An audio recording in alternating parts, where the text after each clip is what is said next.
मसलके आला हजरत क्या है, इस किताब का नाम समझ रहे हैं? तो आप जाहिर सी बात है कि इस किताब के अंदर क्या लिखा होगा, मसलके आला हजरत की बात होगी। मसलके आला हजरत है हकीकत में क्या, और कौन लोग हैं जो मसलके आला हजरत पर, और यह भी पता चल जाएगा कि कौन लोग हैं जो मसलके आला हजरत के बागी हैं, उसके खिलाफ। उसमें से चंद बातें मैं लिखूं। सबसे पहले कि मसलके आला हजरत किसे कहते हैं, मसलके आला हजरत की डिफिनेशन क्या है, परिभाषा क्या है, तारीफ क्या है। वो बहुत ही अच्छी तारीफ इन्होंने लिखी है, नकल करके, अपनी तरफ से नहीं लिखी। और मौलवी की तरह ना जो अपने पेट से मसलके आला हजरत की तारीफ करते रहते ना, ये मसलके आला हजरत, नजराना दो ये मसलके आला हजरत है, कुरान खानी का पैसा लो ये मसलके आला हजरत। मूस मौलवी की तारीफ नहीं है। हजरत मुफ्ती साहब ने मसलके आला हजरत की तारीफ लिखी है क्या कि मसलके आला हजरत फिल वाक़े अहले सुन्नत वल जमात के अकायद इजमाइया क़तिया ज़न्निया के मजमूए का दूसरा वाज़े नाम। ये थोड़ा आप लोगों के लिए हार्ड पड़ गया। अकायद अहले सुन्नत वल जमात के तमाम अकायद जिन पर उनका इजमा है और जिन अकायद का सबूत दलील क़ती से है, जन से नहीं है, उस मजमूए का दूसरा नाम मसलके आला हजरत। अब बात क्लियर है, ये कोई नए मसलक का नाम नहीं है, बल्कि मसलके आला हजरत उसी मसलक का नाम है जिसे हम मसलके अहले सुन्नत कहते हैं, जिसे हम मसलके अहले सुन्नत कहते हैं और जिसकी निस्बत करके हम अपने आप को सुन्नी कहते हैं, उसी का नाम है। और वो आगे लिखते कि अगर इसको एक लफ्ज में समेट दिया जाए तो मसलके आला हजरत मोहब्बत रसूल का नाम, मोहब्बत रसूल का नाम है। बहुत जामे तारीफ है ये। रसूल के नाम पर भी, मोहब्बत रसूल के नाम पर भी लोगों को धोखा दिया गया, मोहब्बत के नाम पर नफरत फैलाई गई। तो बहुत अच्छी तारीफ इन्होंने की मुफ्ती निजामुद्दीन किबला के हवाले से कि मसलके आला हजरत का दूसरा नाम मोहब्बत रसूल है। फिर आगे लिखते हैं कि अगर किसी फकीह का फतवा सरकार ताजुल शरिया के फतवा के मुताबिक, किसी फकीह का फतवा सरकार ताजुल शरिया के फतवे के मुताबिक न हो तो उनको दंगाई फसादी मौलवी मसलके आला हजरत का गद्दार कहते हैं।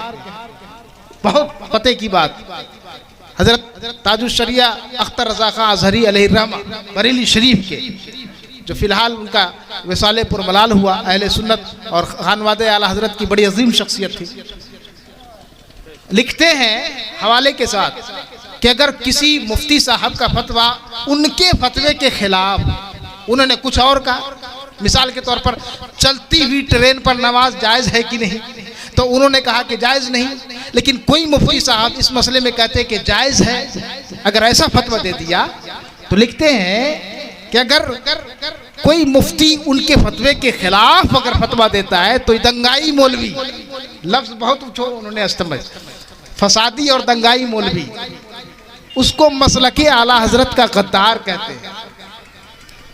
उसको क्या कहते हैं? मसलके आला हजरत का गद्दार कहते हैं। वो आगे लिखते हैं किसी फकीह का कौल बरेली शरीफ के किसी मुफ्ती साहब के कौल से टकरा जाए तो उनको भी ये लोग मसलक का गद्दार कहते हैं। किसी फकीह का कौल बरेली शरीफ के किसी आलिम और उनके फतवे के खिलाफ हो, उनसे इख्तिलाफ की बुनियाद पर हो, तो उनको भी मसलके आला हजरत का गद्दार कहते हैं, दंगाई मौलवी, जबकि ऐसा नहीं है। ये तहरीर, ये इबारत इस किताब की जान,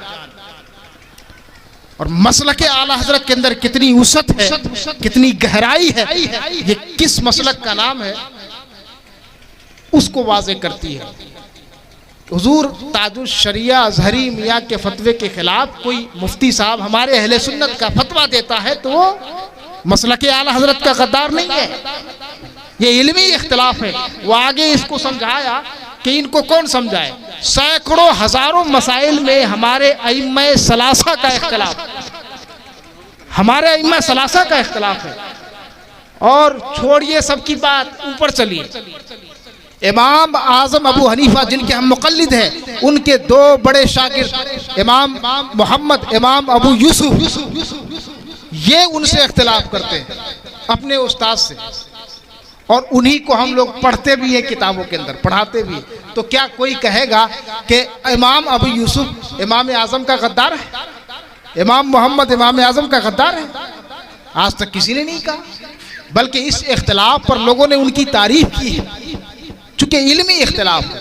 फिर आगे उन्होंने लिखा कि जब इमाम आजम का खिलाफ करके कोई मसलक से नहीं निकलता है, इमाम आजम जिनसे बढ़कर के फ़िक़्ह के अंदर कोई इमाम नहीं है, इमाम आजम के मुक़ल्लिद हम भी हैं, आला हजरत भी थे, पूरे खानवादे बरेली भी है, समझ रहे कि नहीं?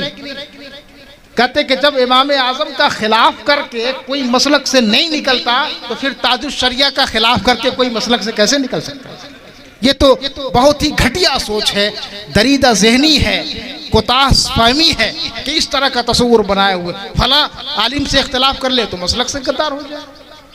एक प्यारी बात मैं बता दूं और इस हवाले से कि देखिए कितना बड़ा इख्तिलाफ। इमाम आजम को इस किताब के अंदर नहीं, मैं अपनी तरफ से एडिशन कर रहा हूँ।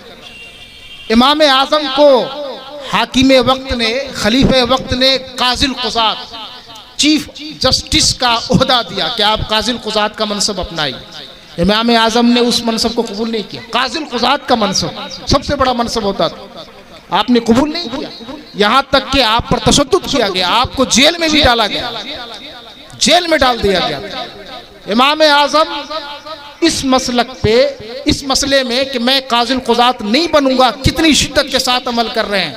जब इमाम आजम चले जाते हैं दुनिया से, तो उसी मनसब को, काजिल कुज़ात के मनसब को, उनके शागिर्द हजरत इमाम अबू यूसुफ कबूल कर लेते हैं। कबूल करते कि नहीं? काजिल कुज़ात इमाम अबू यूसुफ बन गए। जिस मनसब को इमाम आजम ने अपनी जिंदगी में कबूल नहीं किया, बल्कि कबूल न करने की वजह से उनको जेल जाना पड़ा, इमाम अबू यूसुफ उनके शागिर्द रशीद, खास शागिर्द, उस मनसब को कबूल कर लेते। तो यहाँ पर कहेंगे कि बड़ा बदतमीज है, बहुत बेहुदा निकला, बहुत बदतमीज निकला, बड़ा गुस्ताख निकला। अरे जिस चीज को उस्ताद ने कबूल नहीं किया, उसको ना कबूल करने की वजह से जेल में जाना पसंद किया, कैदोबंद में रहना पसंद किया, शिद्दतें बर्दाश्त की, लानतान बर्दाश्त किए, उसको शागिर्द ने हड़प से कबूल कर लिया, बिला तामुल कबूल कर लिया। तो कहेंगे कि इमाम अबू यूसुफ बड़ा गुस्ताख है इमाम आजम का? नहीं, दोनों बरहक थे। इमाम आजम का कबूल ना करना वह भी हक पर था, इमाम अबू यूसुफ का कबूल कर लेना यह भी हक पर था। यह ऐसा इख्तिलाफ था जिस इख्तिलाफ की बुनियाद पर न उनको गलत कहेंगे न इनको गलत कहेंगे। बस इसी तरह का इख्तिलाफ हमारे मुफ्तियाने किराम का है, हमारे उलमा का है, आपस में फतवों का इख्तिलाफ है। इसको बुनियाद बनाकर पूरे दीन इस्लाम को नंगा कर रहा है फसादी दंगाई मौलवी लोग। तो आज इस किताब में बड़ी प्यारी बात है ये, इसको आप पढ़ें, समझ में आ जाएगा। अपनी इस्लाह करें, अपने कौम की इस्लाह करें। बस एक ही इबारत पर मैं इक्तफा करूंगा, नहीं तो तशरीह लंबी हो जाएगी, वक्त कम है। अब